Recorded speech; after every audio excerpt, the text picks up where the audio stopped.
So with that being said, guys, this is Happy Hour with Jared James. I am joined by my guest tonight, Mr. Bill Scavone from Weichert. Hey, everyone. Weichert affiliated. Weichert Real Estate Affiliates. Weichert Real Estate Affiliate. Because I've always just called you guys Weichert.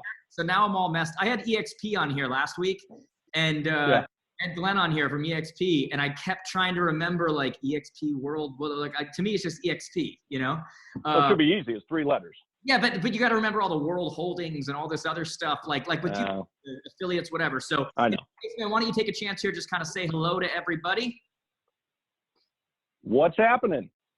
I think I'm ready to go.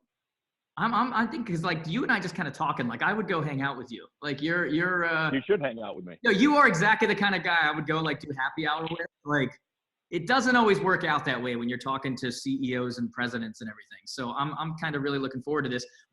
This is a happy We're all hour, people, so man. What are you partaking in? What am I partaking in today? So what I'm taking, this is usually my go-to drink. So I call it the pink one. So what the pink one is Tito's, club soda, splash of cranberry. Now what's important is you got to go 50, 40, 10, and you got to put lemon and lime and a lot of ice. But that's my go-to, man. It's refreshing. It hydrates at the same time. It takes a strong man. It takes a strong man to admit that your go-to is the pink one. Hey, listen, I go to a bar in my town here, and I know the bartenders very well over the years. You know, I've been in my same town for 20-something years now. And I walk in, and Bill, what do you got, a pink one? Boom, I have it served up. And by the way, it's got to be in a big glass. You seem like one of those guys. Like I said, like I would completely get along with you. So, hey, everybody, because this is a happy hour show, do me a favor. Take a picture of your drink. Put it in the comments. Virtual cheers, everybody. Cheers, Bill. Cheers. Let's get on with it here. And I'm also, as I said in the beginning, and I truly meant this. I'm not saying this, just kind of saying this. I think this is going to be a really enjoyable conversation. So what I'd love for you to do right now is if you are watching this, hit like on the, let's make this Facebook algorithm work. Hit like, leave a comment below, tag some people that either from Weichert or from another place that you think should be a part of this. Hit that share button especially. Let's share this out to other people right now so they can really taste in the goodness that Bill is about to give us over the next hour over here. It looks like we're already coming up on 300 live, and that'll probably keep growing, so let's keep doing that. Nice. Guys, let's share it. Let's get it out there. You know, this is kind of a rare opportunity where I know for a lot of you that follow me, it might not seem rare because I keep interviewing these CEOs and presidents basically by the way, Bill, I had to take a break from the happy hour show. Like when you and I talked, I was like, how about next week? Because we were doing it every day, and like I felt like I was poisoning myself. I'm like, I can't. Yeah, your liver was screaming on you. Dude, my liver was tapping out. You know, I don't drink enough to be every single day. So anyway, make sure we do that, guys. Let's get that message out there. So first off, Bill, you would fit in with my family, my wife's family, like you don't even know. You look like a buddy of mine, Jimmy Pellegrino, and my wife, if she's watching right now, will know exactly what I'm talking about. Nice. You're working at home now. Do you usually work at home, or are you just working from home because of the quarantine? No, usually I am, Weichert headquarters are in Morris Plains, New Jersey. I live, about 15 miles from there, 10 miles from there, 15-minute drive. So I'm in and out of there, travel around the country, visit people, doing different things. So, it's a varied existence of travel all over the place, right?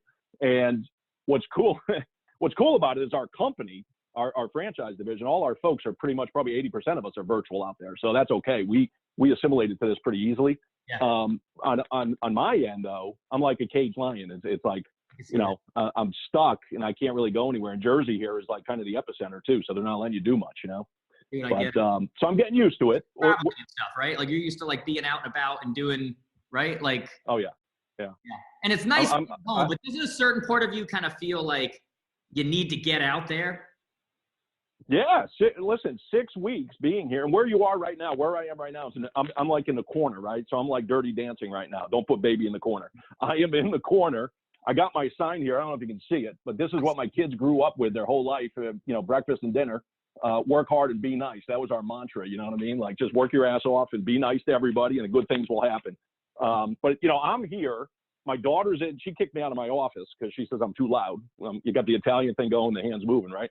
Dude, I And say, then I say to my my wife all wife's the just, time, I'm like, why are you yelling? And she's like, I'm not yelling, I'm talking. I'm talking. Yeah. I know. So sorry for all the listeners out there if I'm screaming into this thing, but that's They're just, gonna this is love my, this, man. You've got great energy. This is. I live decibel 10. Talk to a CEO, they've got their talking points, and it's very like, indubitably, and whatever. And so I knew No. I started messaging back and forth. I was like, oh yes, this is like my people. Yeah. No, it's all good. It's all good. My wife's a speech therapist in the school system. So imagine what her job is now. Well, online with kids, doing speech. I mean, how do you do that, right? So they stuck me here in the corner of the kitchen. I'm most comfortable here because I love to eat. I love to cook. And now I do my work here too. So it's my world, Dude, I love it. We met at, so I did I think the morning keynote at your event. I don't know if it was 2 years ago or 3 years ago or 1 year ago. I'm really bad with timing. I just remember about a year and a half more time because we did it in, not for the keynote. I mean, more time, like, at the place, because you guys did it at, what's it called in the Bahamas? The Atlantis. Atlantis. Yeah. Oh my God. So I fly in and for everybody who follows me, they know, like, it doesn't matter where I'm at. It's just kind of hotel, airport event, convention center, like move on kind of thing. But man, that was an event. You guys did a heck of a job. Even awesome. Even in the lighting and I noticed those kinds of things because I go to a lot of events.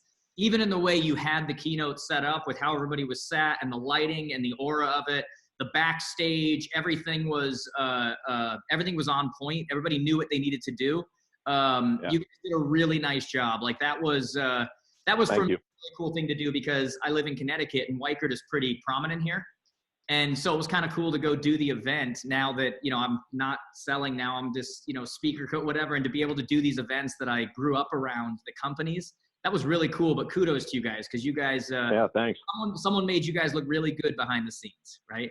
Well, we have a lot of great people who do that stuff, But let me tell you, you like crushed it, Like several years ago, we started bringing in a variety of people. We do a lot of our own training too and coaching, but man, when you got on stage, man, it was just like electric though, So appreciate you doing that. Oh man, I can't wait to do it again, man. You guys are definitely, I've got a good affiliation with you. And I know a lot of your people from that event to this day, still connected with them, message them, answer their questions. It's always cool for me to have to be able to do that where you don't just kind of in and out and it's over. It's more like there's this relationship that starts to build. And now it all kind of makes sense to me because I didn't get a good chance to really chat with you that day. Again, I was so kind of in and out and I'm sure you were busy. So now it kind of makes sense. Like talking to you now, I wish we had a chance to go grab a drink while we were there or something. But either way, right, next time we'll make it a weekend. We'll make it a whole weekend. Oh, dude, no doubt about it. So are you liking though, like working at home? Is it difficult? Do you love it? Is it what's the pro and the con? I got to tell you, I just said to my wife and daughter before when they were here, I was like, yeah, it's okay. I adapt, you know what I mean? Like in my whole life, I've been traveling with sales and doing different things. And, so it's not a big deal. It's just being cooped up in the same place all the time. Don't like that. Are you realizing, in constant communication with people? Like, I thought of this before when I asked you about the travel thing, like, do you miss it? I've always said this whole time, like, I don't love travel. Like the hotel room is my favorite place in the world. Don't get me wrong. Right. Yeah. I don't love travel, right? There's something though, maybe that was built into me I didn't realize. I'm missing like an event, like going and doing something. Like, do you miss that? Like, right. I don't know. Here's the thing, right? Like it's getting there and coming home stink, right? That's awful. The airports and going through and just sitting around, delayed flights, all that junk. But when you're there with the people, like right before this all went down, I was on what I call the award banquet circuit, right? So I was down in North Carolina, South Carolina. I was out in Chattanooga, Tennessee, and then all of a sudden, bam, the whole thing shut down. Like I got back and it's like, whoa, and it's different. I think it's okay. I mean, we're doing fine in everything we're doing. But again, you got to be. I listen. It's going to be different a little bit with the social distancing and all that stuff and you might be able to see this, but I'm a high fiver, back slapper, hugger kind of guy. And so I do miss all that. We're trying to do we're doing Zoom cocktail hours with a lot of our owners. That's a lot of fun, but again, you're not there, It'll change. It'll change. But tell me about your role in the audience. What is your role right now? Like, what do you actually, what do you cover? What do you do? Like, what is your role? Okay, so my role right now, I'm president of Weichert Real Estate Affiliate. So that's a Weichert franchise division. For those of you who don't know, Weichert is a huge company. I could get into that a little bit later, but it's a gigantic company, which I didn't even know living in New Jersey. You know, I thought it was just a real estate company. Kind of tell us, yeah, like what is the reach? Like, is it in the U.S.? Is it outside the U.S.? Is it in all this? Like, what's the reach? A little bit of everything, right? So Weichert, and I'll go back to how I actually joined. Is that all right? Let's hear it, man. That's what we're here for. Let's go back. Let's go back to the beginning. So I was with Sendan, right? Sendan had all the franchise brands. Okay, we had, you know, they had the Coldwell Banker, the Century 21, all those guys, all the hotel chains, David's Budget Rent-A-Car, Jackson Hewitt Tax Service. So, you know, the largest franchising company at the time. Then it started breaking up. So along the time, a friend of mine worked at Weichert. He actually built up the Weichert.com call center. You know, we were Zillow, if you will, and OpCity and all that before they existed. You know, he created this center where we took in leads, we sent them out, we talked to them on the phone, transferred them out. So I didn't know anything about that at the time. He and I, our wives are college roommates, and we got to know each other. In fact, I knew his wife freshman year of college. We met 8 o'clock in the morning, freshman English class. Wow. And I became friends with her. This is a long story. You ready for this? Come on, man. So I knew her for all these years. I knew her for 3 years. And along the way, going into senior year, they were living on a couple floors below in our dormitory. And I said, who are you living with next year? And she rattled off the girl she was living with. And I said, yeah, I know them. And then she said, Mia. And I said, I don't know Mia. Who's she? She goes, you don't know Mia? We've been roommates for, 2-3 years. And I go, really? And I've been there at dorm rooms. We've been at parties together. And next thing you know, Mia went abroad to London for a semester, and I meet her, and then we, hit it off. And it was senior year college. We meet, and I played football at Boston College. She went. We graduated the same year. You played D1 football. What position? I was a center. I was the guy in the middle. Nice. That hiked the ball, I touched the ball every play. Right? Awesome. That's a crucial position, man. Like a lot of non-football fans would hear center and they go, oh, okay. Like, nobody lines their kid up and says, let's go out and play center. Center is a crucial position. Well, I don't want to say that because I was one, but yeah, that's true. Well, it's a center and the quarterback obviously communicate, but a lot of people don't realize a center sets the entire play when it starts, right? You got to set the alignment, what the defense is. That's why you see the center always pointing at people and, all that kind of stuff. So yeah, it was a great time, great position, but I had a redshirt year. So I had another year. Oh. So my wife came back to New Jersey. So the reason I'm bringing this up too, and I kind of ramble on sometimes, go for it, man. But because of that, I think I'm the first person to create the defer technique. Because it was senior year, we both graduated. We're walking along the Charles River, right? Beautiful scenery. Deferred technique, like deferred, like DEFERRED. Defer, yeah. You know how you defer somebody? They give you a question, you want to defer it till later. Okay. Yeah. All right. So she tried to break up with me walking around the Charles River. So we're going around the Charles River. She's like, I'm moving back to New Jersey. You're staying in Massachusetts for another year. I was going to grad school, and I was like, my heart dropped, and I'm like, holy cow, like. What do you do? So I immediately, and I had no sales experience, I guess, at the time, but maybe I did. Yeah. I said, hold on 1 second. I said, why don't we just take this one day at a time? Let's start next week. I'll come visit you. If that works, you come visit me. Let's back up. So she's gonna break up with you because you guys are going in different directions, locations. Yeah, I'm staying in college. Rather than make a decision, let's defer. Correct. Which really is still a decision. That's still a decision. Well, that's true. That's true. You can get those techniques dialed in. That's what you do, right? Yeah. But so we made the decision to defer on a weekly basis, right? So lo and behold, another year goes by. We see each other every weekend, and next thing I know, I finished my football season. I finished grad school. Now I'm in the summertime, and I said to my Italian father, and you said you have some Italian roots there, so you know how this goes. Yeah. Here it is in August. I just finished my schoolwork and I'm getting my master's degree. And I got to move to New Jersey, and I'm like, my girlfriend's there. I got to go. So I didn't tell my parents, but I loaded everything I owned into 2 big trash bags. I put them in the back of my beat up old used Datsun Sentra, which I bought for like $400. And I got in the car, and they said, "Where are you going?" I said, "I'm moving to New Jersey." And my father said, "Hey, you don't have a job." And I go, "Don't worry, I'll get one. I'll figure it out." So I ended up in New Jersey. So that's how this all started. If I didn't do all that, I never would be here at Weichert, right? But anyway. The equivalent of like an NBA 10-day contract. You were like, let's do this a little bit at a time. Like, don't break up with me yet. Little bit. Let's just see how it goes. Let's try it out, right? All right. So, and it worked. It worked. So I've been married 27 years. So it all worked. But that brought me to New Jersey, right? Are I'm a you Massachusetts boy. still on 1 week at a time contracts? Yeah, I see her every other weekend. That's not, you know what? That's not a bad idea right now. You know, it's after 8 weeks maybe in here, we might be doing that. I don't know, but hey, honey, Yeah. let me ask her. No, you've been married 27 years. She's not watching. Yeah, right. Oh my God. So anyway, that brought me to New Jersey, right? And so I knew her friend who married this guy who we became friends. And he was doing some real estate stuff with another company. I will mention that went out of business years ago for discounting in the state. You can mention what do you mean? What company was it? Well, it started years ago with a company called Your Home Direct. Mm-hmm. That's where it started. Then it went to YHD.com. Mm-hmm. And they used to advertise big time, like 2% listings. The market was hot and they were taking 2% listings. Then, they got in a little trouble. Then this company called Foxtons came in. They came in from England. They bought in. And then, the market just kind of fizzled on them. They went from a 2% listing to a 3% listing and those kind of things. So anywhere around the New Jersey, New York area, they know who that company was. They were regional. But anyway, he left there and he ended up at Weichert, and he helped, really create the Weichert.com and all that kind of stuff. And one day he came to me and he said, "Hey, I know you're into franchising. You're over at Sendan. Jim Weichert is looking to expand his franchise." He had just started one. I think it was around 2002. They had their first person sign up down in Florida.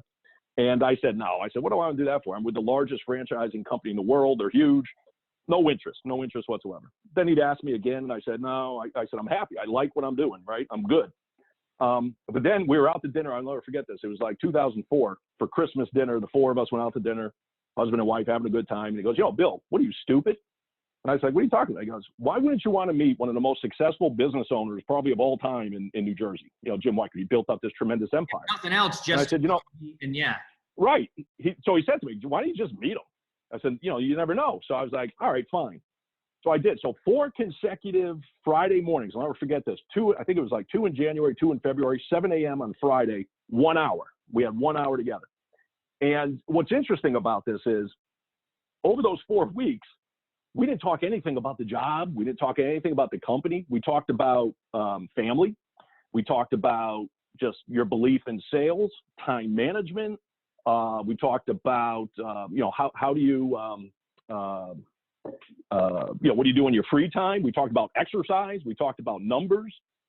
And then I'll never forget on the 4th week, he goes, so do you want to do this? And I go, do what? Like, I like you and you like me, I guess. Like together? What do you mean? We just got done talking about exercise. Right. We haven't really talked about the job. And he's like, oh, okay, well, I'll tell you what. We'll take you for a tour of our facility. And this is what was really amazing to me is I didn't really know a lot about Weichert. And a lot of people don't around the country, right? I thought it was the local real estate offices that are around, here in Jersey. And I was like, okay, great. I show up. It's like a 200-acre campus. It's got like 5 buildings, right? So when you asked, is it international? That's where I started finding all this out. We have international offices for corporate relocation. So we're the 3rd largest corporate relocation company in the world.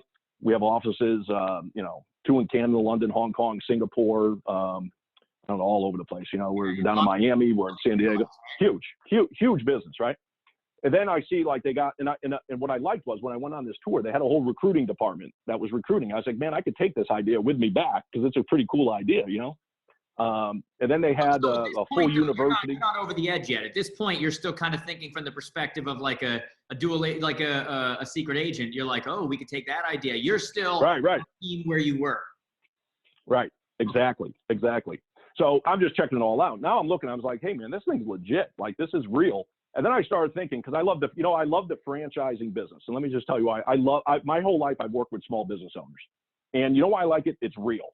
Like, if you're selling the CEO of Best Buy, whatever, you can't get to them. They got these weird budgets. You can get answers right away from a small bit. You that. You like people, right? You like the interaction. Right. You like to know where you stand. You like to right? I mean. It's awesome. Right? So now I'm sitting there and I'm like, where I was, we had blown it out. We were doing great, and the numbers were high. We had tons of offices. And then I'm looking at this thing and I'm like, man, there were like 75 offices in maybe 10 states or something like that. I'm like, man, this thing has legs, right? I said, it'd be kind of cool. So I started thinking about it psychologically. How old? How old was the company at that time? Yeah. The franchise was in business at that time, only like 2 years, I guess. And they had maybe 3 years. 10 states? Yeah. Yeah, that was like in 3 years. So now we're in 42 states. We have about a little over 375 franchise offices. We just opened in Iowa, Idaho, South Dakota. So I mean, we're expanding still. And it's just awesome, right? So when I started looking at the size of the company, it really dawned on me. I was like, man, this thing's legit. Like, we could take this thing across. And I knew there's already like 30 other franchises out there, right? Even back then, there's so many. Even back then, you were like, I see this. I see where this is going. Yeah. And what I liked, and then I'll tell you what I really liked about it was the value. Like I saw like a tremendous amount of value being offered by the headquarters, the company, right? And a lot of times you don't get that with some franchises that are out there. There's not, and where I came from, we had some value too. But I was like, man, this is like, it's just like deep. It's really deep in terms of the value that's offered, and you can't understand it just by looking at websites and all that. You got to experience it.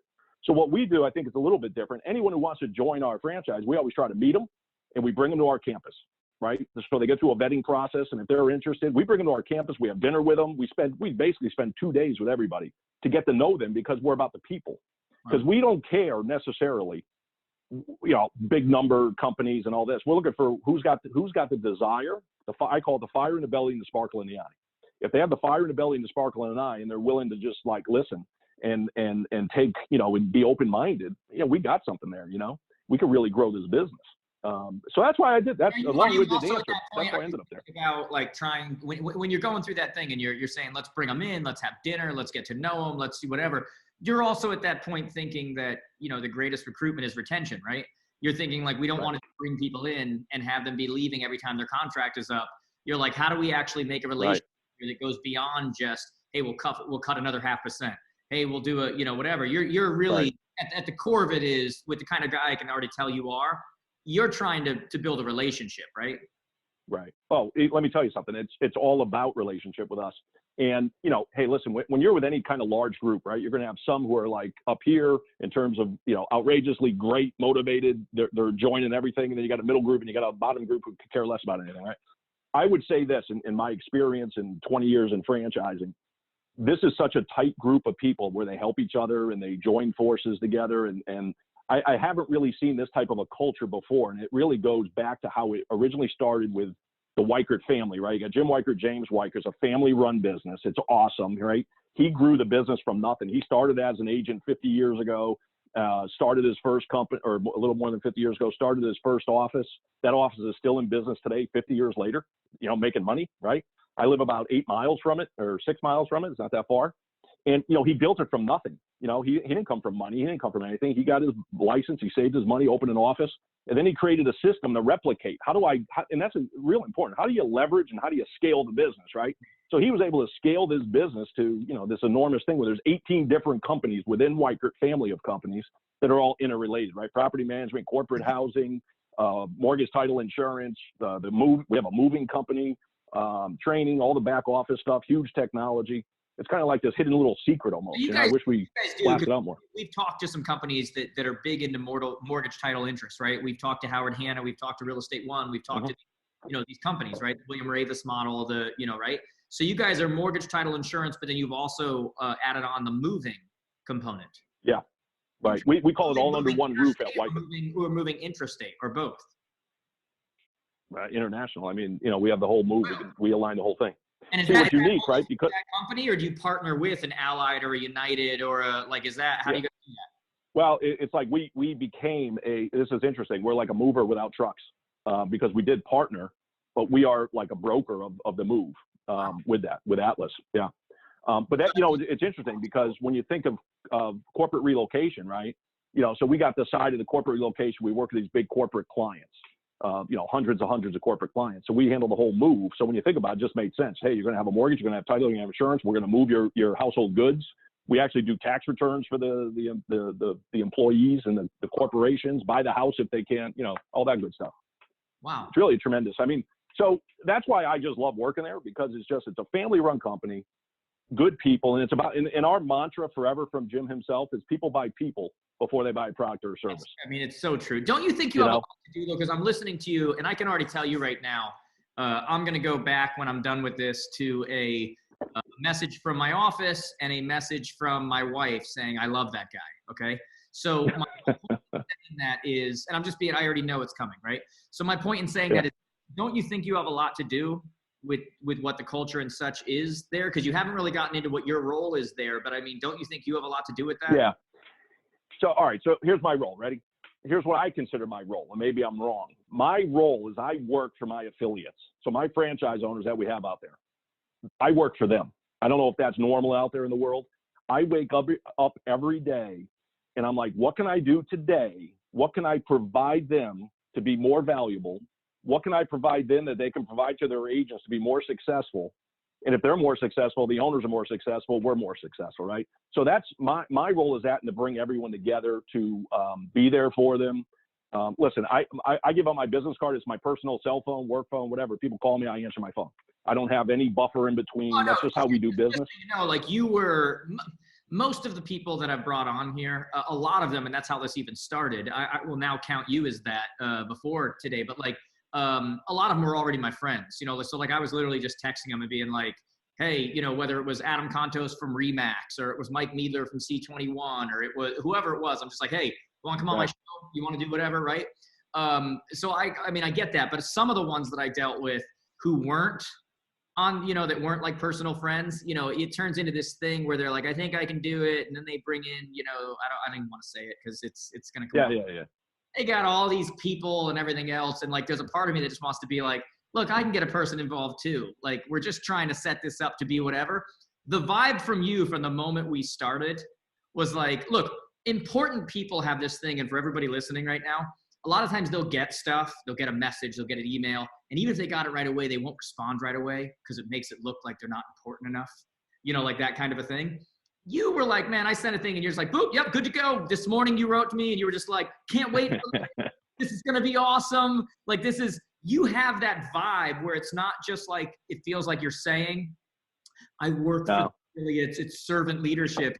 You have a real vibe where it's like, look, I may run this country or I may run this whatever, but like I work for them. Like you legitimately have that vibe. So kudos to you. Well, I mean, it's the truth. And I bring, this is funny. I always say to people, right? I go back to football had a big bearing on my life, right? I went to college because I could knock people over. Okay. That's why I went. No one in my family ever went to college. I was just really good at knocking people over. What was your size in college? Well, in college, back then, right? So we're talking mid 80s to 89. Yeah, I know. It wasn't everybody was 350 who was on the line. Yeah. No one was 300 pounds. And I'll give you a story about that if you want, about a 300 pounder. But so I was a center. I was probably one of the smallest guys. I barely hit 6'1". So I'm like 6 foot 3/4 of an inch. That's what the NFL measured me at the pro days that they have on the campus. And I would play. I ranged anywhere from 258 pounds, which is like a linebacker, to 272. And what's interesting was I played 3 years. My junior year, I played about 8 games. I rotated. And my first year, I was 272 pounds because I thought I had to be huge. But what I started seeing happening was no matter what, I couldn't gain more than 272 pounds, except for now. I'm a little heavier than that, but that's okay. It shrunk. It dropped a little. So you've got. But what happened was, yeah, I got wider, But what happened was I started realizing, I was like, I can't get as big as these other guys, so I got to get faster. So I dropped weight, Yeah. And so my story about the 300 pounder, my last year we're playing, I think it was Georgia Tech, and the guy was 300 pounds. So I told my quarterback, who was Mike at the time, I said, hey, Mike, here's the deal. I'm going to hold on to this guy for about 3 seconds, and then you better throw the ball or run because I can't go any longer. I just 1001, 1002, 1003. See you later. But I bring back that whole thing because, there's a difference between, say, a quarterback attitude and a lineman's attitude. Oh, yeah. A lineman, you work for the team as a lineman, right? You need to work in unison with 6, 7 guys are along the front, right, with the tight ends. And if one guy messes up, the whole thing's blown out, right? Right. Where quarterbacks have that, and I think I always have, man, I'm a guy that my football coach used to say, just ride your bike and carry your lunch. And that's what we do, man. I show up every day, I suit up, show up, and I just try to deliver the best I can. And, it's funny, you said something at our celebration we had, and you said, I'm enough, and that really resonated with me. Like I said, you know what, I'm enough. I'm just going to be the way I am. Oh, yeah. And I think that's important, I think being yourself, I think too many people try to put an act on, I'm Mr. Executive, or I'm Mr. Important, or I'm Mr. this or that. And you know what, just be yourself, man. Just do what you do it the best you can do. And you can never look back and be like, if you're doing the best you can do, that's it. But if you're sitting there saying I could do more, then you question yourself. You know, that's my philosophy. I just try to do the best I can. Bill, And you know what? We just got a great group of people. I had an experience years ago where, honestly, this was the breakthrough in a career, in this side of the career. When I first started winning all sorts of awards with real estate, and I wrote a book that did really well and everything, I didn't have a name, I didn't have a following, we wouldn't have, 500, eyes on a live, like I had nothing, right? And I remember like thinking, I think I've got something though, and I would go do events, and I would show up in a suit and a tie and all this stuff that wasn't me at all. Like every time I took it off, I'd have a red mark because it just wasn't used to being there. And I was trying to act like and talk like the people at the moment that I saw that were successful doing this. And I was hating it, man. Like even when it went well, I would be kind of pissed at myself because I'd be like, it went well, but they didn't really see me, And I had a moment where I literally asked myself the question, would I rather succeed as a fraud or fail as myself? Which is a very difficult question when you want to succeed at the level that I did, because I'm like, I just want to succeed, even if it's as a fraud, Right. But it comes down to it's your event or another event or something. But like ultimately, if you succeed in a way that is not truly you anyway, right? Like, what was the point? And if you being yourself can't make it in the thing that you're trying to do, then it wasn't meant to be to begin with. Why waste 5 years of your life trying to be something that you weren't meant to be? Right. Like you can either put the work in behind the scenes to be okay with who you are in front of everybody, or you can put the work in front of them to try to act like what they think you're supposed to be. And the moment I kind of understood that and I started being myself, and I was the same guy on stage that I was at my kid's soccer game, that I was, wherever it was, we went like this. Because I knew that a certain percentage of that audience was like, that's my guy, I'm in. And then a certain percent, they knew that they needed to go follow someone else, Like that's it, right? So when you look at someone like you, like to me, you epitomize this, which I love, which is why I'm liking it. I'm curious to know, so you mentioned affiliates, right? So your role, you're president of it, like whatever. So do you guys make a distinction between, like a lot of companies do, your franchises, and then you have corporate owned, and then like, well, how does that work? And what are you in charge of? Yeah. Okay. So the way Weichert's broken down, we got these 18 different companies, but let's just talk about the real estate, right? Residential real estate sales. So Weichert Corporate has about 120 something offices. They're based mainly in New Jersey down to Washington, D.C. So that's a corridor. What we did when we started franchising years ago is we drew a moat, basically, right? I call it the no-fly zone. So what we try to do, right, is we do not franchise within where there's Weichert company offices, because that doesn't make sense. You're going to be competing with your people who are family members who are relying on you to deliver goods and services, right? So we franchise outside of that. So I am in charge of the 375 or so franchise offices. And when you break that down, what we do is I call it the wheel of value, okay?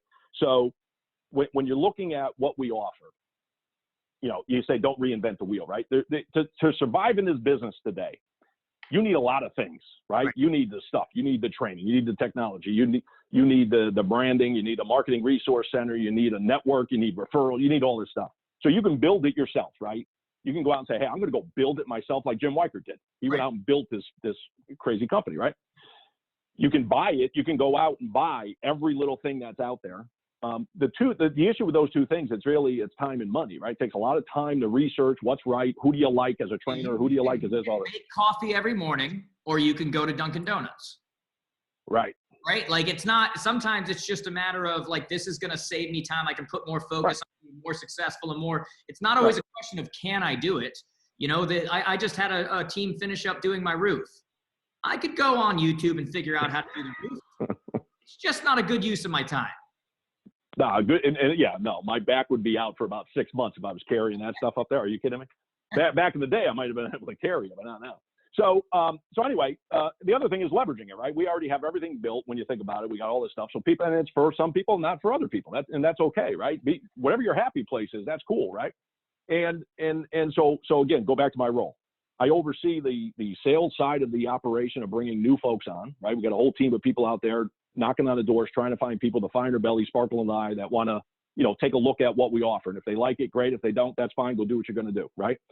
the other side of it, we have a great service team, a coaching team, right? So we have a team of folks who are just unbelievable, inside team, outside team that work with our affiliates on a daily basis, coaching them, training them, like a concierge service. They just pick up the phone, call them for whatever kind of coaching needs they have. Yeah. So we have all that, and obviously we have all the other stuff in there too, right? We have an administrative staff, we have a technology staff, we have a marketing staff, does PR for our folks. You got a great organization. I mean, when I dealt with you guys, doing the, when you guys hired me for that, the organization was impressive. There's no doubt about it. So, yeah, you guys are doing it. So my goal is this, right? We're in 42 states. I guess we want to be in all of them, maybe not all of them. I don't know. We want to find it. Here's the thing. We want to find the right people that are a good fit, right? And we don't care what size they are when they join, man. We have some people who joined us as startups years ago, man, are just blowing it out right now, right? Because they follow the system. And everything at Weichert is a system. So I guess what we want to do is ensure that we can get people to follow a system as close as possible. You know that, right? Because here's the deal. Any system you follow, let's take weight loss, right? If you follow Weight Watchers to a T, unless you have some medical condition, right? If you don't have that, Weight Watchers, Nutrisystem, I don't know what else is out there, Zoom, if you follow it, I'll give you a story. Jim Weichert said that to me one day. We're in a meeting with a whole bunch of people.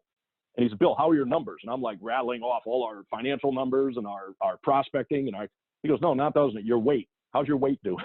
And I'm like, hey, well, Jim, it's all right, right? And he says, you walk, right? And I go, yeah, I walk. And I used to run, but now I used to jog slowly.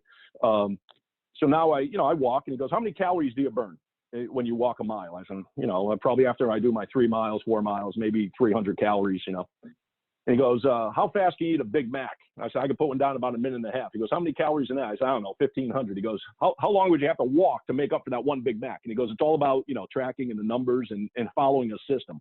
So that's what we teach a lot of people, are just systems in place. And what we see, like you would see with your folks and the folks you coach and train, the ones who follow your system closer do better than the ones who don't. I say all the time, by the way, I tell our salespeople this, I tell everyone this when it comes, because we always get put up against the same companies, right? They call us, they're looking at us. It's always me and Tom Ferry, Buffet, right. It's, whatever. And I tell our salespeople and I tell everybody out here, nobody got to the place where you know who they are, whether it's me, whether it's Buffini, whether it's Ferry, whether it's whatever, because their stuff doesn't work. If you do anything enough, it's going to work. When it comes to coaching, it's a lot about personality. Who speaks to you? Who are you going to listen to? Who are you going to? But if you're consistent, who you like, right? If I go out in front of every for sale by owner in my town and do nothing but stand out front and scream, I'm not leaving until you use me to sell your house, a certain number of people are going to use them. It doesn't eventually good technique, but if you do anything consistent enough, it's going to work, right? I just got a message from my team. I've got to remember to do this. We do this at the halfway point of all of these. Guys, for everybody watching right now, first off, super thrilled you're all on here. We've had about 500 people on here consistently, which speaks well. That means this will have thousands and thousands of views. I think we have, let me look right now. We've got 400 comments, 300 likes, 45 shares. But before I keep moving forward here, this is super good information. We have every year not a 2020 advance, but we have our Jared James advance every single year. And this year it's going to be in October. And one of the things we've done with these happy hours is we've been giving away a free ticket. So if you're watching right now and you want to meet me in Nashville for our 2-day event with all of our students and followers and everything else, October 5th and 6th in Nashville, you want a free ticket. All I need you to do right now to be entered to win, we're going to pick a winner within 24 hours. Take a picture of your screen showing that you're watching, or you like this selfie style with the screen behind, and take a picture of that, post it on Facebook and Instagram. On Instagram, my team will put it in the comments. I'm at Jared James Today. You need to make sure you're following on Facebook and Instagram. Tag me on Facebook and Instagram and just put up some kind of a nice thing about this happy hour that we're doing right now with Bill, with the hashtag happy hour with Jared James, okay? So on Instagram and Facebook, at Jared James Today, take a picture showing that you're watching this and use the hashtag happy hour with Jared James. Also, while we're in our halfway mark right here, guys, if you're enjoying this, give this a like, hit the share button because I'm really loving this info. We're gonna get into some more in-depth stuff here. Hit share, it doesn't cost you anything. And leave a comment there, guys. I see there's some great conversation going on. That's why there's over 400 comments there. So let's keep that rolling. All right, so let's get back at it. How often during normal times are you traveling? Yeah, it goes in spurts, right? Like I would say in the February, March timeframe, it's almost every other week. Summer, maybe intentionally. I don't want to bother people. You know, I don't travel as much, and then it kicks off again. Like me, man. Same thing. Spring and fall, right? Spring and fall, you go, go, go. All right, I am a little selfish. Summer, I like to be down the shore, Jersey Shore time. Where do you go, Jersey Shore? But We go down Jersey Shore. Where do you go? Manasquan, New Jersey. We go to LBI. We go to Surf City, LBI, man. I used to go to Surf City with my kids. No lie, right? We used to rent a house down there for years. And as they got older, the kids were going to high school, and it was a little bit too much of a haul to get back for sports in August. So we went further north now. Yeah, because we need to keep going for the rest of our lives. Like, it's like the greatest. Dude, what's that butcher? You go to that butcher in Surf City? I forgot his name. Dude, I literally say the reason we keep going there is because I know the butcher. I know the whatever. Like, we get this house every year. We're literally top floor right on the ocean. We've got a private little dune, a little walkway over to our little whatever. It is the greatest. I'm usually, so I'm like you, man. Spring and fall, go, go, go. Summer and winter, I back it off. We do a lot of vacations. We do a lot of, but LBI, man, like Jersey gets a bad rap. You know, when you start LBI, man, it is the greatest place on earth. Yeah. You know, when I first moved here, my brothers and my family were like, "You moving to New Jersey? You know, New Jersey's off, right? You know, blah, blah, blah." And I'm like, after I got here, I'm like, man, this place is beautiful, right? Like I'm 4 hours from Boston. Gets a bad Oh, my God, you're close to, you know, you're near the Poconos, the ocean. But let me tell you, Surf City, I've been kicked out of a lot of the houses there because I bring my family in, and we used to go with another friends of ours. And we get about 2 years, and then the guy would be like, "Hey, you got to get out of here. Your kids are crazy." You know, I had 3 kids. Our other friends had 3 kids. Belong here. My wife and her family, they're all Italianos. And we also go because some of our family has a house up in Martha's Vineyard. And every time it's all Red Sox hats and everything else. And then we went to LBI, and my wife is like, "This is where we belong. Like, this is, you know." Yeah, right. It's awesome, man. I'll tell you. Dude. Surf City's place to be. So anyway, so I want to know from you because I'm kind of interested a little bit more in your backstory a little bit more because I can tell. I know you said at the point the story you told before, I'd never been in sales or anything like that. But I can tell you've got a little bit in you that's a natural, like you connect with people, you love people, which is sales 101, right? Connection. I'm curious, where does your drive come from? From the perspective of nobody gets to running that side of the business for the country if they're, you know, not driven on some level. Yeah.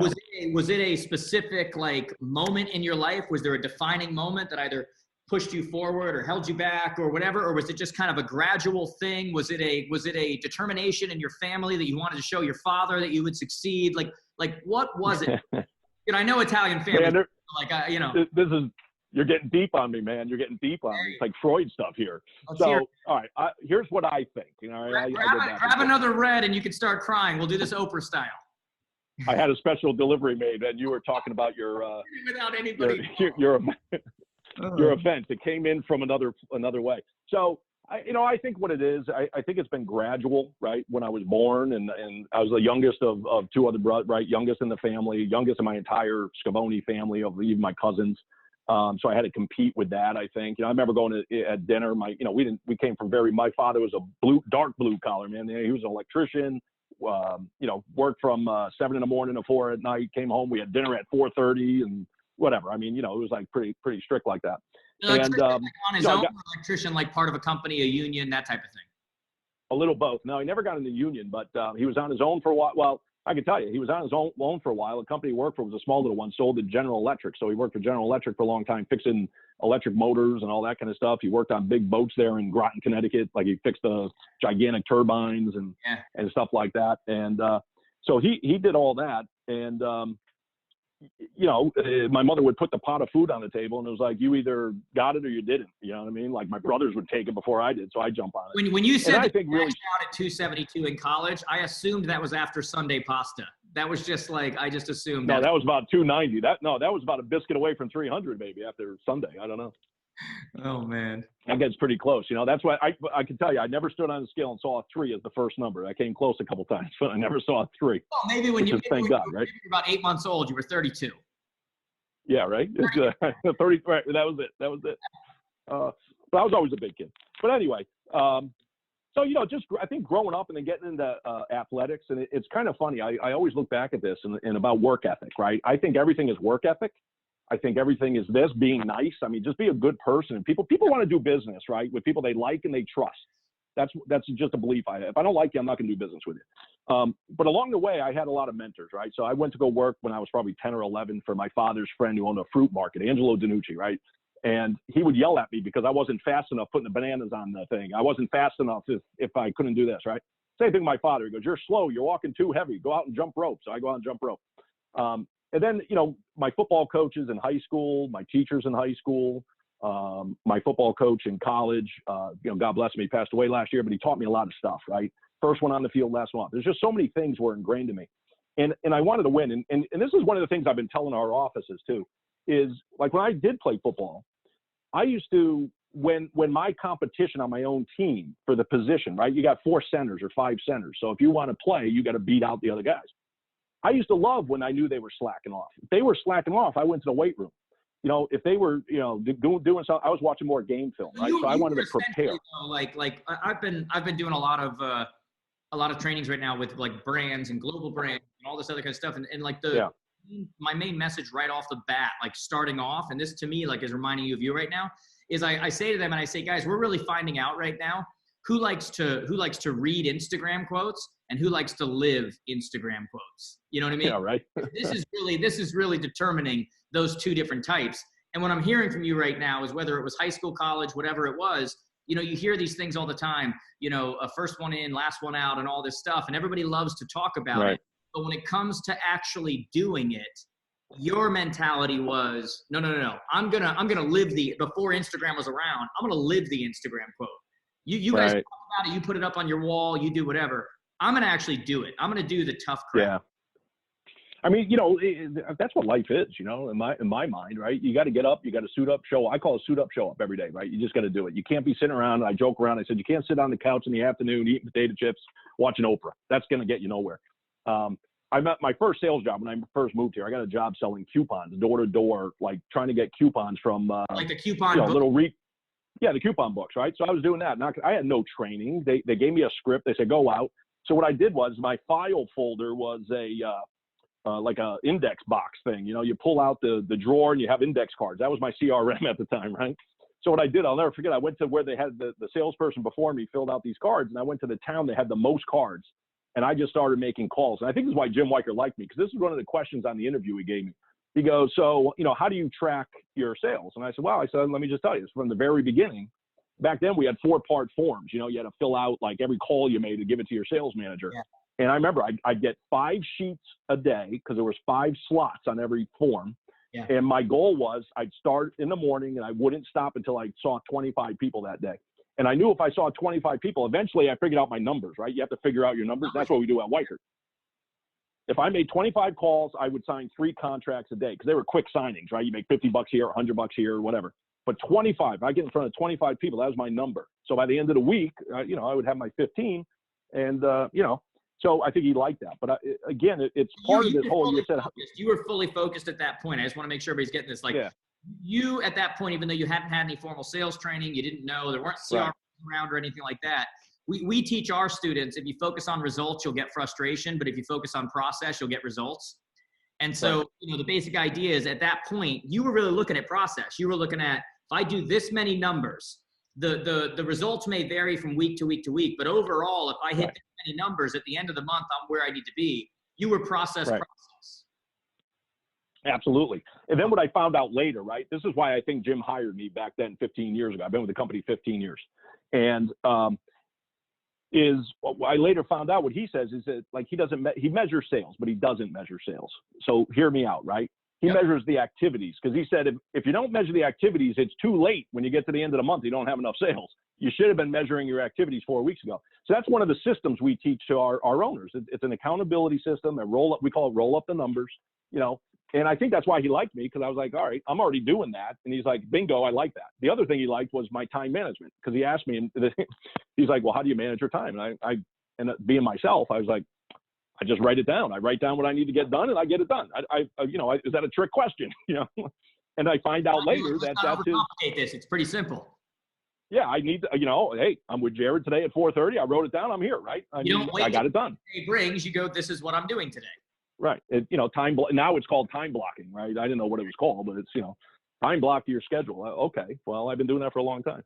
So I think things just happen. And, but, growing up, I think the influences I had in my life, that's number one. I think the other thing, couple things motivate me. I want to win, right? I just want to win. Oh, yeah. And you can't win. You can't win if you don't move. You can't win if you don't talk. You can't win if you don't do things.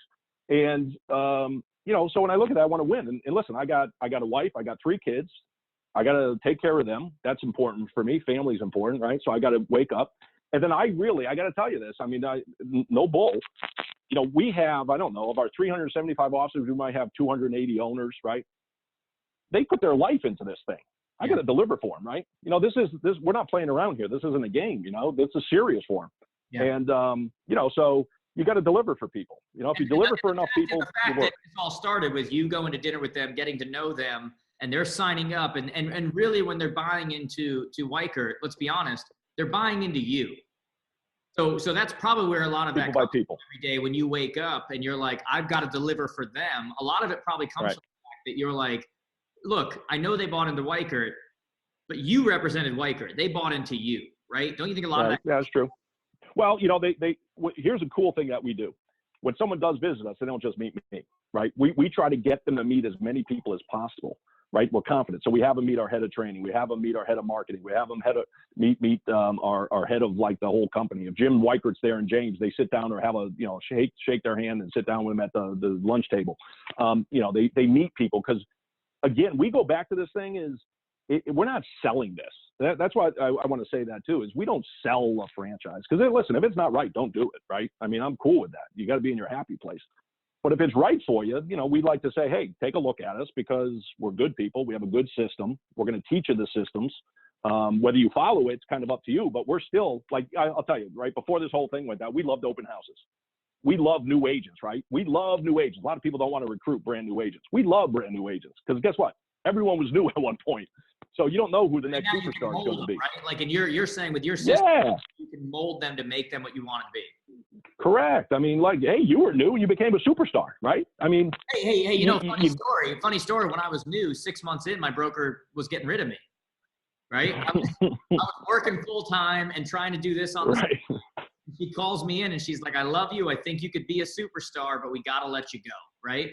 And the funny thing was 3 days prior, I had a conversation with my wife where I said, I need to give this a full go. Like, I need to really know whether I can do this or not. And so we came up with an agreement where I was going to quit my job. I was getting offered jobs all the time. So I'm like, look, I can always quit the job. Just give me 6 months. And yeah, man, like it ended up happening, but everyone's new at one point. Like that's 100% right. I love that. So, all right, hold on one second. So I got something written here on my pile because this is my desk, my kitchen table, right? So I have a sign here that I show people. I go like this. I go, you got to be all in, man. You got to be all in. Like, and that's what you did, right? You weren't all in before. Man. And that was and by the way, I not only needed to be all in, I needed full buy-in from my support system. Meaning I literally said to my wife at that moment, and I said, look, I need 6 months. And what 6 months means is that if 2 months from now I have a bad day and I come home and I tell you it's been a bad day, I don't need you to say, I told you so, I told you whatever. I need you to support me fully, go all in with me for 6 months. Like that is I needed all in and I needed buy-in, right? But like you said, man, I love that. Everyone starts somewhere and you want to pick those people. Right.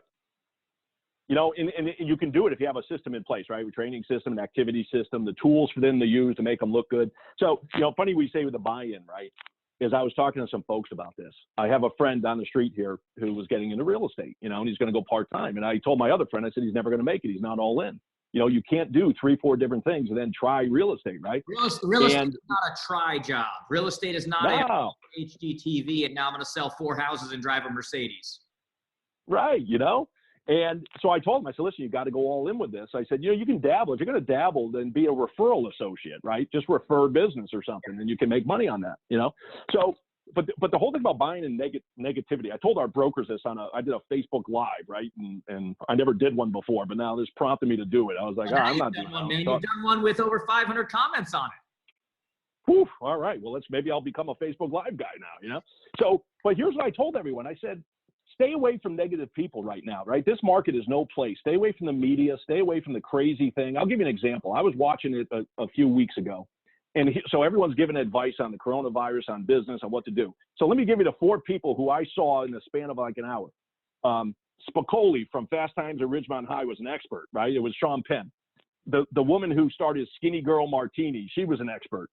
My landscaper's son, who's 12 years old, was an expert because he got an email saying that the government, the military was coming and shutting down the borders. Yeah. And I'm like, man, you can't look at that now. And here's what's happening and what I've seen, and this relates to the folks on the webinar here today, is stay away from the negative, right? Because people always try to bring you down. That's that whole buy-in thing, right? People want, for whatever reason, they love negativity. The positive people today is here's what I'm seeing across our affiliates and my friends. By the way, that's why they love it. It's a drug. Like, it's actually been proven. It's a drug. It releases endorphins. Is that right? Yeah, that's why people love the Kardashians. I give them the Heisman. It's why we stop and look at car wrecks. It's why we love Us Weekly. It's why we love, because it releases chemicals in our body that turn on. It's like a drug. I don't have that chemical in my body. That's gone. Like, it's an addiction.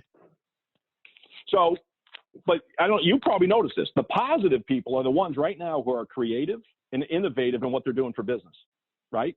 The negative people are gone. Now, here's the opportunity for us as an industry, a couple opportunities.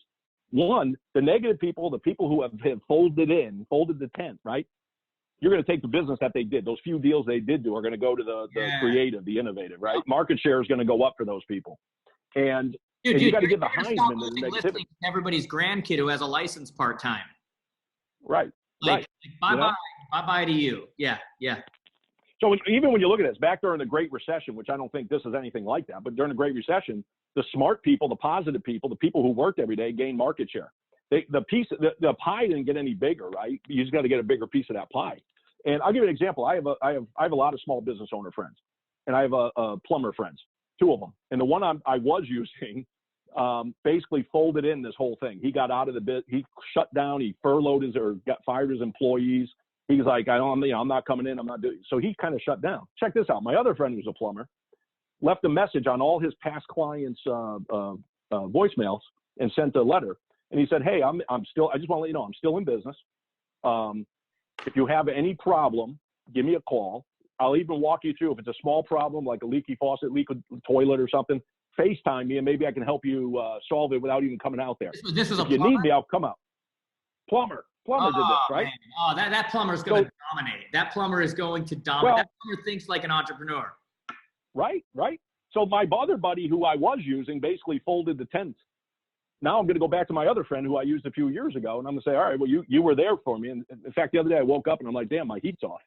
Something was wrong with my furnace. I fixed it, but I was like, great, my plumber wouldn't even be there. But that's an example is right now, there's a lot of people in the marketplace, right, who are watching TV all day long. They're on their couch, they're whatever. Just there's a great opportunity. To be filled with fear and anxiety and oh my God. What I'm worried about right now, can I be very honest?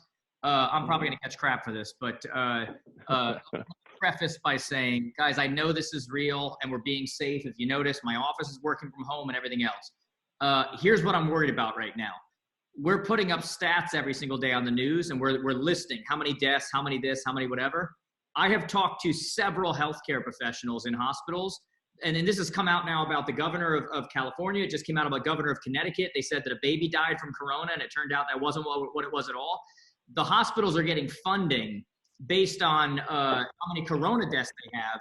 And with a corona death, they don't have to explain it. Whereas when there's any other kind of death for liability reasons, they have to go to court and basically, it wasn't our fault. It was, whatever it is, right? And the number of deaths in all these other categories are drastically dropping since this corona happened. And the hospitals are literally calling every death a corona death. And I was talking to a guy last night whose wife works in the hospital in Connecticut here. And he brought this up to me. He's like, they weren't told, but they were kind of told with a wink because they'll get more funding and everything. I'm worried right now that some of the numbers that are coming out and everything, they're reporting as corona deaths. When we saw the baby death in California, we saw the baby death in Connecticut where they came out and said corona. And then these nurses came out indirectly and said, that wasn't what it was. Like that wasn't, whatever. So I'm a little worried that especially a media who wants to drive fear, is posting these numbers on a regular basis that aren't even challenged. It's just like corona. The only person who didn't die from corona the last 3 weeks was Kenny Rogers. And if his PR team would do a better job, they would have said it was Corona. That way he could have got some attention. This guy is a legendary career. Oh, poor guy. Nobody even realizes that he died. But my point is, we need to take what we're listening to and what we're hearing with a grain of salt. We need to be safe. We need to whatever. But like, understand there's a lot of underlying factors. And when people are worried right now about this whole housing crisis, this is not a housing crisis. The market was at record levels. Interest rates are at record levels. When people compare this, I'm actually about to do a show on YouTube on this, on my Jared James show, about is this a housing crisis? When you look at 2008, 2009, what happened?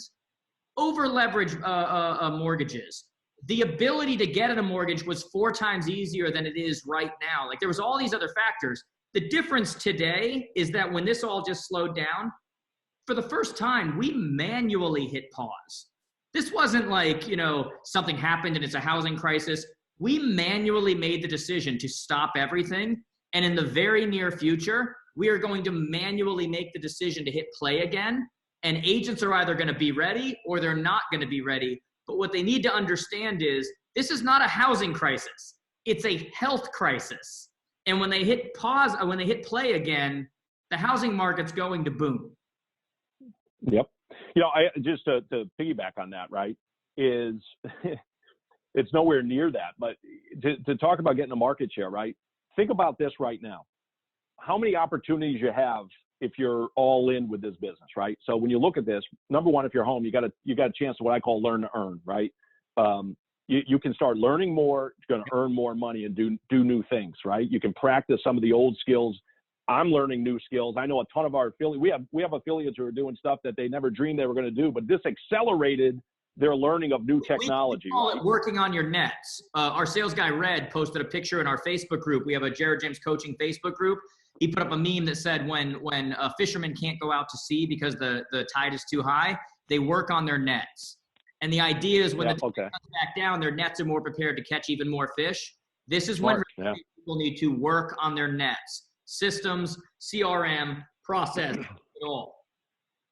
Now think about this too. I've been telling our folks too. I was like, hey, right now, which is a very underutilized tool, okay, is a buyer needs assessment, a buyer consultation. A lot of people blow by that, right? I know that. But now you got a perfect time because you don't have people who are you going to show people 10 different homes, right? They're not going to want to do that. How do you dial them in, right, to the 2 or 3 or 4, which if you're using the needs assessment, the buyer consultation, you're doing that stuff. You're doing smart communications, right? Like people are saying you can't sell right now. Well, you're always selling, I think. That's my take. But you're going to do it different. It's a little bit of a soft sell or, but so think about this, right? You're not always right now going to talk someone into purchasing. Like right now, people are either buying or selling or they're not. So you're either, you're doing one of 2 things. You're either assisting them in that because they were going to do it anyway, or you're creating, I always say visibility trumps ability, or you're creating visibility for yourself so that when they hit play on the economy again, you're the option. Right. I call it planting seeds, little deposits in the piggy bank. So when we do come out of this, right, it's going to be gangbusters, right? No growth ever comes from no seed. Yeah. But you know what's funny? I told our owners the other day, I said, listen, guys, I go, you're prepared for this, right? We prepared you for this. You're prepared for this. You're trained for it. We have every tool imaginable, right? The only thing you really can't do now is open houses, right? You do them virtually now. Right. But everything else you pretty much can do, okay? And it's not our first rodeo. Think about this. Most of our owners got through the Great Recession, which was crazy bad, right? And then when you think back, I look back at Weichert. Jim Weichert started in 1969 during a recession. Yeah. And then you had the gas prices in the 70s, and then you had the 80s where the high interest rates. Another after another, yeah. So listen, we're prepared for it, but use the training, right? We know what we got to do. Connect with your buyers, build your database, send out the right messages. Most importantly, I think as a business owner, and that goes to the owners of the offices, team owners, and you own your own business as an agent, right? I'm in business for myself. You're an independent contractor. Is you got to build trust. People want to do business now more with someone that they trust and they like. They're not just going to willy-nilly, like you said, use, so-and-so who's got a license and list my house. What are you talking about? I want to use someone I know, especially in this time. Yeah. And I think we have an opportunity to raise the status.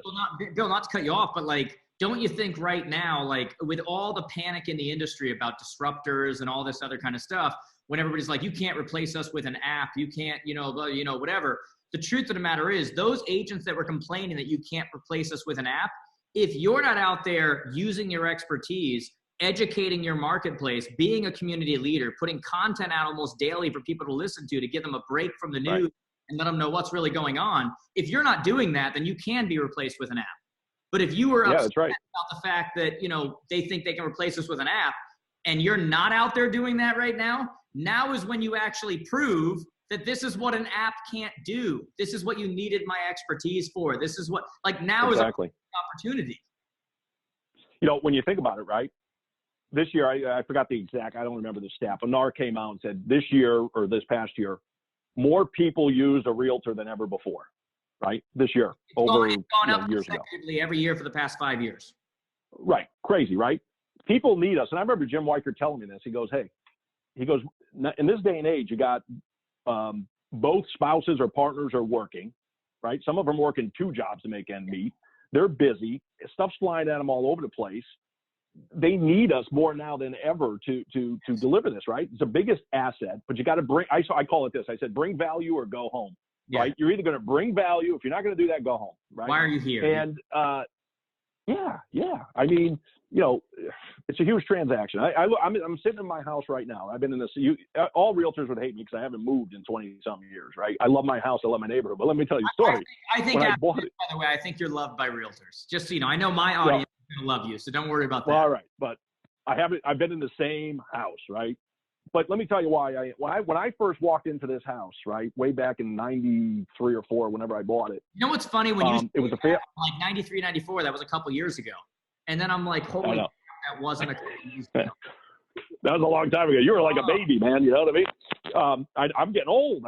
I used to be a young guy. I don't know what happened. I'm getting the grays in. So I'm pointing this way, right?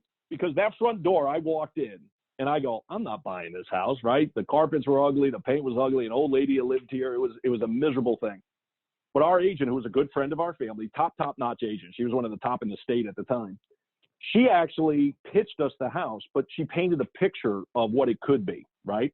And she negotiated the deal for us. I had no idea what I was doing. I was in my 20s, right? I didn't know what I was doing. I didn't know anything. But everything that she said that could be a possibility, guess what? I did it to this house. I opened up a wall. I put a bedroom in the attic. I blew out the back and added on a back room. I have the house that she painted that picture for that I bought. That's awesome. Right? So I never would have bought that without her doing that stuff. People need that, man. They want to know where, and forget about religion, but where the Christmas tree is going to go, right? Where are we going to put the turkey on Thanksgiving? Those are the kind of things that need to be, you know, and let me tell you, I think today in this day and age we're in, there's another thing I've been saying, and it dawned on me the other day. I said, man, we got to get better at knowing our inventory, right? Too many people were please. Not, right? We do 7 non-negotiables for all of our students. And one of the non-negotiables is know your inventory. It's embarrassing how many agents don't take 5 minutes a day and just go look at the hot sheets and say, what's selling, what's not, what came back on the market, what's price reduced, it's embarrassing. And I'm even talking about the visual, like go to it, drive by it, get inside if you can. I don't know if you can right now, right? Because here's what's going to happen. It's my belief, who knows, right? Is when you're starting to look at houses as a consumer, and, you know, I'm looking online, I see all the pictures, virtual tours and all that stuff. Okay, you can only go so far with that. But whoever I hire as my trusted advisor, they need to be able to describe the house in a way that paints that picture that my agent did 20-something years ago, right? Is, you know, paint that picture of the backyard, the neighborhood, the kids playing, throwing the ball in the back. So you can't do that if you don't know what the inventory looks like, what the neighborhood looks like, what the house looks like, right? So I think we got to get better at not writing up a description like 3-bedroom, 2-bath, you know, 2-car garage or whatever. You got to be able to describe it in a way that someone can visually see themselves being there, because they may not be able to visit it right now until we get back, right? You're describing what I just said a second ago, and I really believe this. Like, most agents are upset because, you know, they hear all this news and everything that app can replace you. But like, look, I represent agents. I love agents. But the majority of agents an app can replace, because you're not doing this stuff. Like, it's more than it's value cost. It's just like, if you don't like that an app can replace you, then do stuff that an app can't replace. That's what makes you valuable. Right. That's, by the way, why some travel agents still exist, because they do more than just here's the cheapest flight, here's the cheapest, you know, whatever. All right, I have to ask you this because we are over time. I could literally talk to you for like hours and hours. Like, well, we'll stay on and keep going. I'm having turkey later, so you come on over. Man, I could literally talk to you for hours. Like you're like, you feel like family. Like you're like everybody I know. You're like my friends. I could talk to you forever. Awesome. I'm curious, during this time right now, where do you think agents and brokers should be focusing their time? High return activities. Here's what I think, right? So let's break it up in two, right? So we have owners. I own a brokerage. I think now's a great time. Number one, spend your time motivating yourself. Okay. If you can't get motivated, call me. I'll motivate you. Jared, I'll motivate you. I'm getting that feeling, man. Yeah. Right. Number one, you got to communicate what I'm calling control the narrative. Okay. Because they're going to be getting narratives today for whatever reason. I don't know what numbers came out, housing starts and all this other stuff. The whole TV was inundated with, negative news about real estate. Okay. So I'll give you an example. My buddy down the street, John Tambo. I was driving by the other day, social distancing. Hey, John, how you doing? Blah, blah, blah. Of course, he knows I'm in with Weichert, and he's like thinking he can steal a house, right? He thinks it's 2008, 9, 10 again, where house prices are plummeting. The consumers don't know the reality, right? So what we're saying is communicate, control the story, control the message. You can do that by hosting virtual, seminars, seller seminars, buyer seminars, right? Learn to earn. We talk about that. Now's a great time to train. You're basically talking about content. Put content out. Yeah, you got to do that. Yeah. Here's the other thing as an owner, right? You should be mobilizing your agents. And what I mean by mobilizing is, and we do this a lot at Weichert, our open house program before this all happened was you want to hold masses of open houses, right, with your office. Half your listings held open, half your agents hold an open house, all these signs, right? You take over a market. You can't do that today. But what you can do is coordinate the messages, right? So if you can coordinate, if you got 30 agents in your office and you can get 20 to 30 of them all on the same day to send out a beautiful, smart, educational message. I was going to say, you can still do it digitally. Right. You know what's great right now? Handwritten note. I got one the other day. Hold on. Right here. I got a handwritten note the other day. Look how beautiful that is. And it was different. Someone wrote me a handwritten note. It was different. It stood out, right? Yeah, I read that, And so, but if you can coordinate and mobilize, that's important, right? But I think those are the things. Virtual seller buyer webinars. You can recruit now. One of the things is new agents, because we love new agents. Why can't you recruit them now, through the webinar or through a Zoom or whatever you're using, go to webinar. Maybe even if you have a real estate school. Right here. This is Zoom, but yeah. Yeah, Zoom. So all that kind of stuff, right? Those are the things we want to be able to do. And here's the other thing. As an owner, reach out to other owners in your market. Yeah. Who maybe don't have what you have or are struggling or maybe are towards retirement or they may need your help. If you can help them, maybe you can merge them in, right? There's a great opportunity to do that, nicely to do that. On the agent side is what I said, man, it's time to raise your status, upgrade our profession. Please. Because you can do things. And again, and I listened to a couple of your webinars last week and the week before, and I follow you, and it's right, man. You got to send smart messages. You got to send smart messages, educational messages. You're there, right? We have some great things that our people are doing. Raise your status, know the inventory, buyer consultation, buyer needs assessment. Listen, there's tools everywhere to do stuff virtually, right? The main thing is you got to suit up and show up every day and use them. And that's the thing. Wake up in the morning, you make your plan, time block, go do what you got to do and connect, because the more people you connect with now, I think when we come out of this, people talk about a V, a U, an L. Does anyone really know, right? Right. I think it's going to be like everything else. It's going to be a walk. It's going to be a jog. It's going to be a run. It's going to be a sprint. From what I said earlier about hospitals are actually saying deaths were from COVID when they weren't. From that, right. The fact that you've got these, and I'm not shooting them down. Like they're experts. They're amazing, whatever. But the data that everybody is throwing in for all of this is 100% guesses. And they'll tell you that. Oh, yeah. You look at the curve, when you look at how many deaths, when you look at all of these numbers and everything, it's all guessing. Like it's right. predicting the future. Yeah. And that's one of the things that you got to stay positive. Stay away from the negative people is a big thing. Listen, I think this accelerated people to learn. Like we have brokers who weren't learning. They were kind of dabbling with technology. We have all the tech. And here's what's interesting. People are starting to realize all the cool tools you have because they have to use them, right? Yeah. We're trying to do our best job, right? As my role is to get the information to our affiliates, deliver it all out there, and then kind of, pump them full of information to use this stuff, Bill, I call that, I'm writing a new book now. I call it the 1%, 99% rule. Okay. 1% of what you're actually, like what you're normally known for in your life is really 1% of what you actually do. Like when I go to events, they're like, there's Jared, the speaker trainer. I spend less than 1% of my time on a stage. That's true. I Right. spend more of a percentage of daddy, and nobody goes, there's Jared the dad, right? But what's worthy of that 1% is the 99% of boring, non-sexy, non-Instagram worthy crap I do that nobody sees. When I'm sitting on my couch with my dog at 10:30 last night, working on content, working on systems, working on HR stuff, working on whatever. Same thing for agents, right? Right now, you want to be known as a top producer in your area. If you're a top producer in your area, less than 1% of your time is spent at a closing table, which is really what makes you a top producer. If you want to be that 1%, 99% rule, the 99% of time that you'll spend working on right now, boats before fishing, infrastructure before leads, work on your CRM, work on your systems, work on your processes, now is when you should be focused on that. All of the technology, all that stuff that you said I'll do when I have time, now's the time. If you don't have time now, that's right. Something's wrong. Like, now is when you do that, right? And that's kind of what I'm hearing from you right now. Like, and I love the fact, like, stay away from the fear, we want to be realistic. What's going on? Whatever. But guys, I've said this a million times. The news is not there to educate you. The news is there to get ratings. And so if you say, by the way, I know Ted Turner started the 24/7 News Network with CNN and the whole thing. I read his biography, awesome biography, the whole thing. I'm not sure news was ever like meant to be 24/7. Because when there's a lack of news, you just repeat the same thing over and over and over and over and over. And when you watch it, it's just fear. It's just panic. And short of as one of my sales guys mentioned, short of running when a bear comes after you, not many great decisions are made out of panic. You know, like it's just so. Anyway, man. Well, let me tell you what.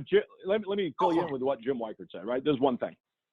I could talk forever too. Dude, like I said, I could literally talk to you like all night long. You know, but you know, it dawned on me, right? And this is twice now I heard him say similar things. So he goes, you know, we can't control the virus, right? But we can only control how we respond to it and what we do, right? You can't control it. You can't control the news. Stop listening to it. Control yourself, right? Be the best. You know, we had a large broker in who was looking at Weichert. And he sat down, and Jim happened to be there. So he chatted with him, and the guy said to him, he goes, and he's a lot of offices, 5 or 6 offices or something like that. And he goes, Jim, you know, with all these disruptors and this going on and this kind of company and that kind of, you know, everyone's got a different model kind of thing, right? To us, we're a real estate model. That's what we are. We sell real estate. We represent buyers and sellers. We sell real estate. That's our model, and we do it really well, right? But anyway, so you got all these other models out there. And he says, you know, how do you know, the aggregators, the online companies, all that stuff. And he goes, you know, what keeps you up at night? And then Jim looks at him. He goes, nothing.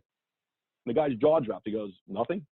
He goes, no, I go to bed, I wake up, I do my exercise, and I come to work. He goes, all I can't control what all my competition's doing. I can't control what their deals are and what's happening. All I can control is what I'm doing, and I got to do the best job I can do. When he said that, I was like, man, that's so simple, right? Such a simple thing. But how many people, like you said, don't do it? You read Instagram quotes or you live Instagram quotes. Back to you, the first one in, the last one out. It's one thing to hear it. It's another thing to actually do it.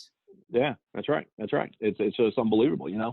But listen, I talk about owning it, right? It's all in. Use everything you got. Owning it is own your neighborhood, own your relationships, own your sphere, own the church, own the synagogue, own the soccer team. If you own those people, right, and you are the expert, you're the neighborhood expert, you're their advisor, they like you and trust you, who are they going to go do business with? You or somebody they don't even know online or whatever, right? They're going to do business with you. It's as simple. It's simple but not easy is what we say, right? It's simple. The easy, the not easy, you got to friggin' do it every day, right? You got to wake up and do it, you know? But that's the point is you got to own it. And then after you own it and you own all this stuff, share it with other people, right? We're big into that, man. Because if you got a group of folks, whether it's a team, an office or whatever, and you can share it amongst others, man, the tide, right? The tide raises all boats or whatever that phrase is, you know?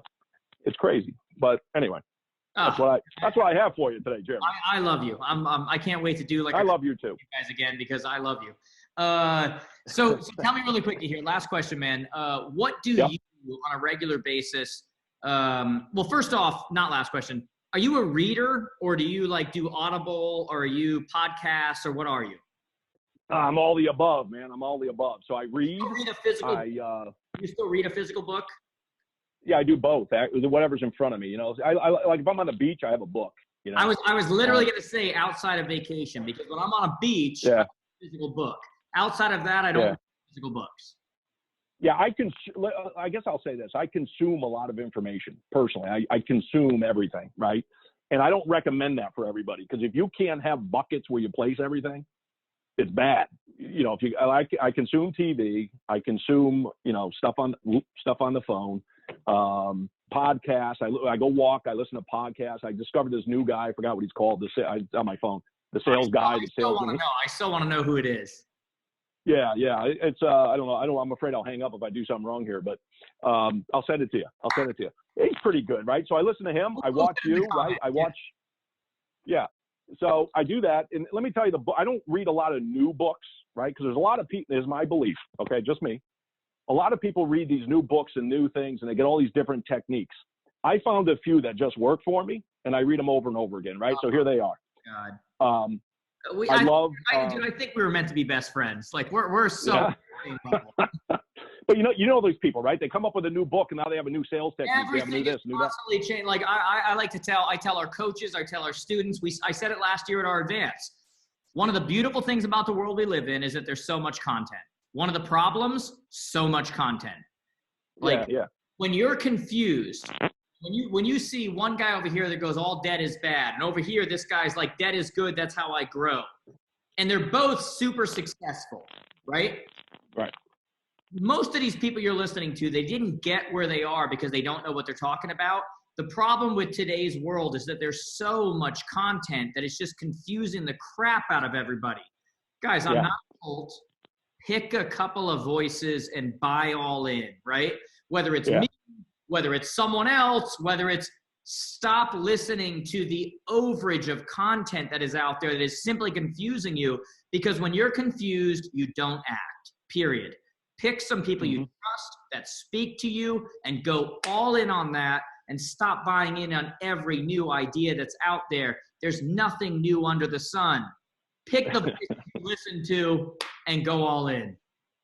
So a couple of them, right? I'm a big believer, and this comes from, I guess, athletics and sport. I can tell you right now, I haven't played football in 30 years, right? Okay. I can still tell you the plays and who I'm supposed to block and assign. Why? Because of everyday practice and repetition, okay? So one of the books I love, I'll throw it out there. I love The Compound Effect by Darren Hardy. Okay. Oh yeah, Darren. I like that. Right. I like him. He's met, like, nothing's easy. You got to suit up and show up. That's my mentality. Right. I do like this guy, Malcolm Gladwell, who wrote the book, The Outliers, right? The 10,000 Hours. I love that. So I read that.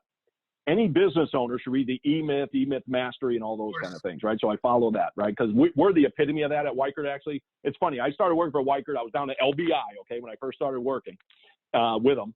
And I'm on the beach the first summer that I worked for Weichert, and I'm reading the E-Myth. And I'm like, holy Jesus, I work for this guy. Like, this company follows the E-Myth methodology, right? So I got that one, and I love John Wooden's book. So those are the four. Oh, John Wooden is so good. Yeah. So those are the four I stick to, and then I consume from everywhere else, okay? Who and do then what I consume. Like modern-day voices, like, are there, like, videos you watch? Are there podcasts you listen to? Like, who are the modern voices that you listen to today? No, I don't even know. I don't know. It's whatever comes my way. You know what I mean? Like, I don't have a set group that I listen to. I'll find something, I listen to it, and, you know, if I like it, I listen again. Like, I like this new guy, the sales guy. He interviews people. And what I find is I get tidbits. I've always believed you learn from everybody, and what you learn is what to do and what not to do, right? I've learned from some of my managers who are awful. I learned probably the greatest things is don't be like them, you know? Like, that's bad. Don't do that. And then I learned what to do good. So I don't know if I have any modern day, man. I guess you're modern day, you know, so I listen to your stuff. I appreciate it. I mean, that's good. Obviously I appreciate that, but I like to tell people that if you want to grow, if you want to do anything good, you have to go from, like, everybody listening to us right now, guys, and I'm closing right now, but, like, everybody listening to us right now. And by the way, thanks for being so generous with your time, man. Like seriously. Oh, that's fine. It's good. I think everybody here, guys, you need to comment below, say thank you, share this, like this, like, so cool. But I always tell everybody that, look, if you're going to grow, you have to go from what this is, which is the learn stage. And if you're going to grow, you have to move to the next stage, which is the screw up stage. Okay. The learn stage is awesome. Everybody loves the learn stage. They're better than the people who aren't even participating. But we've become a society where people spend more energy making their business cards than they do making sure they end up in the right hands. Okay? Like, and I'm not going to go into that, but it's just very true. If you want to grow, you move from that learn stage to the screw up stage. When the iPhone was released, it sucked. Okay? Screw up. But look at where it is now, right? As a company, I have a marketing company called Jarja Media. We built a CRM, like over $1 million, years, my own money, my own time, the whole thing, just insanity, right? And it was a ton of work. The first 3 months that was released, oh God, it sucked. Like, I mean, it was just breaking everywhere, whatever. If you want to grow, you move from the learn stage, reading 1 million books, listening to whatever, and ultimately you start implementing, you go to the screw up stage. When you start screwing up, that's when you'll grow, period. Any final thoughts for our people, my man? Well, I just talked about the screw up stage. One just popped in my head. I'm going to go back to my college days again. We're practicing to play Penn State, and Penn State ran a very difficult defense, right? And I'll never forget my coach, who was about my height, used to chew tobacco, and I kept screwing up because there's a thing called blitz pickup. You know, he's an offensive line versus defensive line, and they're blitzing on you, and you got to pick it up and you're practicing. That's a repetition thing. And he gets in my face and he called me, I don't want to say it, some bad words, but it ended with you're a GD effing. I mean, we're Facebook. You can go. We're not. I don't know who's listening out there, but he called me some bad names, and at the end he called me a saboteur. He called, you're sabotaging, and he kicked me off the practice field. Now, what did I do from that? I learned, right? And I went back out and I practiced. I watched more film, and the next day I still screwed up. The next day, and finally it clicks, right? You got to, and I recommend this because, Jared, you told me this in the Bahamas. You said, dude, you got to do more video. And I remember you took a little video of me. I said, man, I'm a little shy with that stuff. And you said, you just got to do it until you get used to it. It's going to be a little quirky. You're going to hear your voice. Nobody starts as an expert.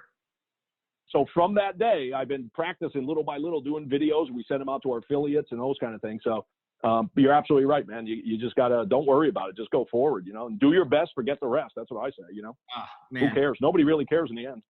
All right, guys. So you guys know me. I have absolutely loved this interview. We're at 700-800 comments down here. I mean, I keep saying this, and I want to sound like a broken record, but I could literally talk to you for hours. Like, all right, we'll get together again some other day. Yeah, seriously, you'd be like my best friend. Like, we're whatever. So, guys, if you're listening to this right now, here's what I want to tell you. If you're watching this right now, first off, we mentioned earlier, halfway through, if you want to win a free ticket to the Jared James Advance, take a picture of this.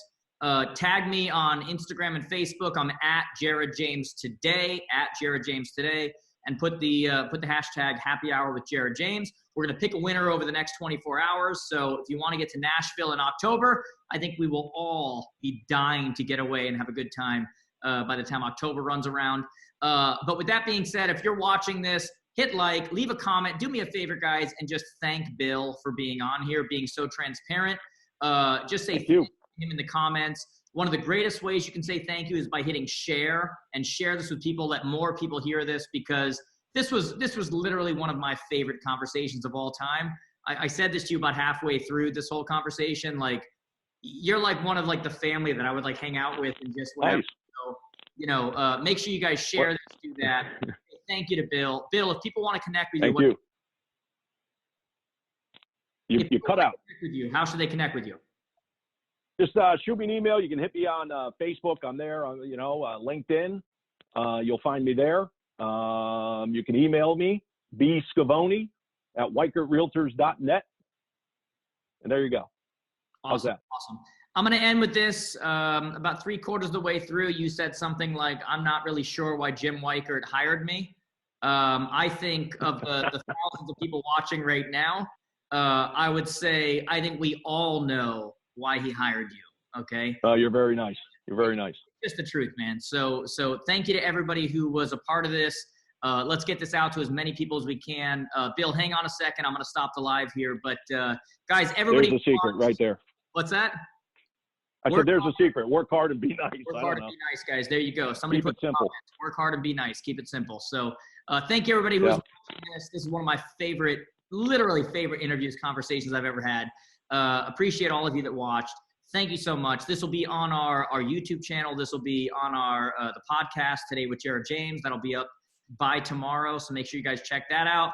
Share this with as many people as you can because I think it's so worth it, guys. Thank you so much. We'll talk to you guys soon. Love you. Talk to you soon. Be safe.